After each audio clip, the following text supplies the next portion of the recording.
Vivo ने अपना सब ब्रांड iQoo इंडिया में लॉन्च कर दिया है और iQoo ने अपने दो नए स्मार्टफोन्स iQoo 3 4G और iQoo 3 5G स्मार्टफोन इंडिया में लॉन्च कर दिया है। और इस वीडियो में हम आपको बताएंगे क्या आपको iQoo 3 स्मार्टफोन लेना चाहिए या फिर नहीं लेना चाहिए। इससे पहले हम आज का वीडियो स्टार्ट करें, हमारे चैनल में कुछ गिव अवेज चल रहे हैं जिसमें आप पार्टिसिपेट कर सकते हैं और जीत सकते हैं ये स्मार्टफोन्स। तो आप गिज़्मो इंडिया यूट्यूब चैनल को सब्सक्राइब करें, बेल नोटिफिकेशन को ऑन करें ताकि आने वाली सारी वीडियो सबसे पहले आप तक पहुंचे। वीवो iQoo 3 और वीवो iQoo 3 5G दोनों ही स्मार्टफोन सेम है, सिर्फ इसमें 5G का फर्क है। दोनों ही स्मार्टफोन्स में आपको सेम स्पेसिफिकेशंस और सेम फीचर्स मिलते हैं। iQoo 3 में दिया गया है 6.44 inch full HD plus super AMOLED display जो HDR10 प्लस भी सपोर्ट करता है। इस स्मार्टफोन में जो सेल्फी के लिए एक पंच होल दिया गया है उसका डायमीटर सिर्फ 2.98 mm का है जो बहुत ही छोटा है। आप इसे 3.5 mm ऑडियो पोर्ट से भी कंपेयर कर सकते हैं, ये उससे भी छोटा है। लेकिन इस फोन के डिस्प्ले में एक प्रॉब्लम है, ये एक गेमिंग स्मार्टफोन है और इसमें 60 हर्ट्ज रिफ्रेश रेट वाला डिस्प्ले दिया गया है। मार्केट में ऐसे भी स्मार्टफोन्स अवेलेबल है जिसमें 90 हर्ट्ज रिफ्रेश रेट वाला डिस्प्ले है या फिर 120 हर्ट्ज रिफ्रेश रेट वाला भी डिस्प्ले अवेलेबल है मार्केट में। iQoo 3 में कम से कम 90 हर्ट्ज रिफ्रेश रेट वाला डिस्प्ले तो देना चाहिए था।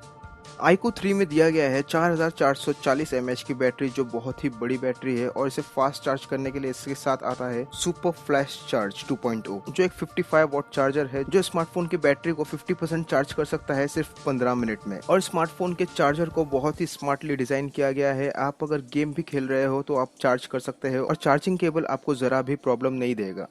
iQoo 3 में यूज किया गया है स्नैपड्रैगन का अब तक का सबसे पावरफुल प्रोसेसर स्नैपड्रैगन 865 प्रोसेसर। ये प्रोसेसर 7 नैनोमीटर आर्किटेक्चर पे बना है और ये प्रोसेसर वर्ल्ड का फास्टेस्ट प्रोसेसर है जो किसी और ब्रांड के प्रोसेसर को भी बीट कर सकता है, चाहे वो एप्पल का A12 प्रोसेसर हो, सैमसंग का Exynos 990 प्रोसेसर हो या फिर हुआवे का Kirin 990 प्रोसेसर हो। ये किसी भी स्मार्टफोन के प्रोसेसर को बीट कर सकता है बड़े ही आसानी से। iQoo 3 एक प्रोफेशनल गेमिंग स्मार्टफोन है तो गेमिंग के दौरान इसका प्रोसेसर जरूर गर्म होगा, लेकिन कोई टेंशन की बात नहीं है क्योंकि इसमें दिया गया है लिक्विड कूलिंग टेक्नोलॉजी जो प्रोसेसर के टेम्परेचर को 12 डिग्री तक रिड्यूस कर सकता है। और इस फोन में मॉन्स्टर टच बटन भी दिया गया है जो आपको गेमिंग के दौरान बहुत मदद करेगा। इस फोन के राइट साइड में 2 बटन्स दिए गए हैं जो प्रेशर सेंसिटिव बटन्स है जो आपको किसी भी गेमिंग के दौरान बहुत मदद करेंगे। अगर आप गेमर हो तो आप इस बटन की वैल्यू बहुत अच्छे से समझोगे। इस फोन में सारी लेटेस्ट टेक्नोलॉजी यूज की गई है, जैसे कि इसमें यूज किया गया है LPDDR5 रैम जो रैम टेक्नोलॉजी में सबसे लेटेस्ट है और इस फोन में यूज किया गया है UFS 3.0 स्टोरेज टेक्नोलॉजी जो सबसे फास्टेस्ट स्टोरेज टेक्नोलॉजी है। और ये स्मार्टफोन आता है Android 10 के साथ जो iQoo UI पे चलता है।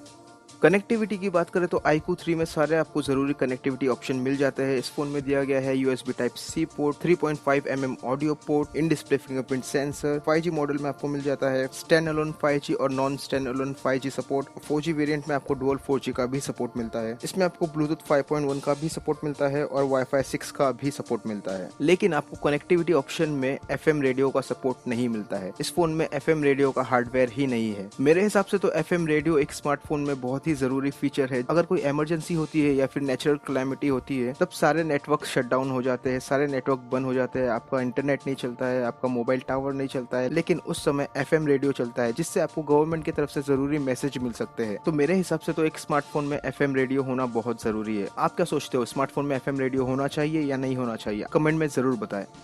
Vivo iQoo 3 आपको डिसअपॉइंट कर सकता है अगर आप ये स्मार्टफोन सिर्फ फोटोग्राफी के लिए खरीदना चाहते हो। इस स्मार्टफोन का जो मेन सेंसर है वो है 48 मेगापिक्सल का मेन सेंसर, जबकि मार्केट में 64 मेगापिक्सल वाले और 108 मेगापिक्सल वाले स्मार्टफोन भी अवेलेबल है। कैमरा डिपार्टमेंट में इसमें दिया गया है क्वाड रेयर कैमरा सेटअप जिसमें है मेन सेंसर 48 मेगापिक्सल का सोनी IMX582 सेंसर, 13 मेगापिक्सल का टेलीफोटो लेंस, 13 मेगापिक्सल का 120 degree ultra wide angle sensor और एक 2 मेगापिक्सल का डेप्थ सेंसर। और अगेन ये स्मार्टफोन आपको डिसअपॉइंट कर सकता है क्योंकि इसमें दिया गया है 16 मेगापिक्सल का सेल्फ सेंसर, जबकि मार्केट में 32 मेगापिक्सल वाले और 40 मेगापिक्सल वाले भी सेंसर अवेलेबल है सेल्फी के लिए। अगर आप ये स्मार्टफोन बेस्ट गेमिंग एक्सपीरियंस के लिए और हैवी यूसेज के लिए लेना चाहते हो तो आप ये स्मार्टफोन ले सकते हो। अगर आप फोटोग्राफी के लिए या फिर सेल्फी के लिए स्मार्टफोन लेना चाहते हो तो ये स्मार्टफोन आपके लिए नहीं बना है।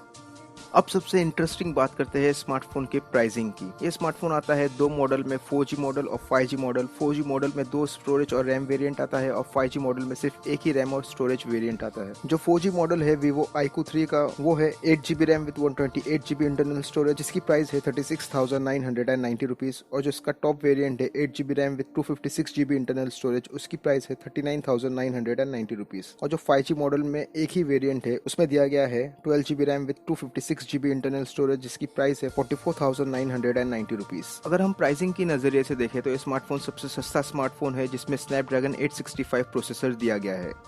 अगर आप iQoo 3 स्मार्टफोन लेना चाहते हो एक बेस्ट गेमिंग एक्सपीरियंस के लिए, पावरफुल स्मार्टफोन एक्सपीरियंस के लिए या फिर बड़ी बैटरी और फास्ट चार्जर के लिए, तो ये स्मार्टफोन आपके लिए ही बना है। अगर आप एक स्मार्टफोन लेना चाहते हो जिसमें आपको बेस्ट कैमरा मिले या फिर आप लाइट स्मार्टफोन यूजर हो, तो ये स्मार्टफोन आपके लिए नहीं बना है। मार्केट में और भी बहुत सारे ऑप्शंस अवेलेबल है आपके लिए, आप वो स्मार्टफोन ले सकते हैं। तो आज के वीडियो में बस इतना ही। अगर आपको इस वीडियो में कोई भी यूजफुल इन्फॉर्मेशन मिली है तो लाइक जरूर करें। मिलते हैं अगले वीडियो में।